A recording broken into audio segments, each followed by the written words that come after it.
Totoo kaya yung sabi-sabi nila pare, no, na hinahanda talaga tayo ng ML para sa parating na bagong collaboration nila dito sa Demon Slayer? Kasi pare, yung bagong revamp Aulus pare, bagay na bagay sa Demon Slayer pare, para siyang si Tanjiro talaga pare. Isipin mo pare kung totoo yun, pare, ang angas nun kasi yung ulti niya parang Hinokami Kagura.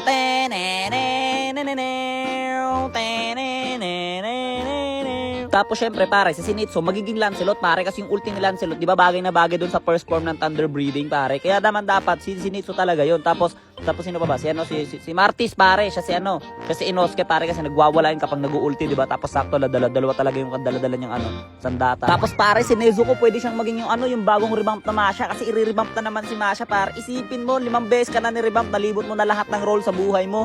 Ito na ang pang-5 revamp ni Masha. Kung totoo yung bali-balita about sa Demon Slayer pare, bibili talaga ako. Paano yung One Piece? Di ba may One Piece pang parating dahil kay Sora, tapos doon sa revamp ni Dora na para binagay kay Nami?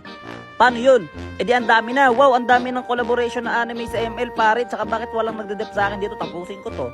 Tatapusin ko to. Walang magdedep dyan, wala talaga. Tatapusin ko to. Sinasabi ko sa inyo, bam. Wala nating nada. Tapusin ko na, ha. Kanya-kanya to. Ura.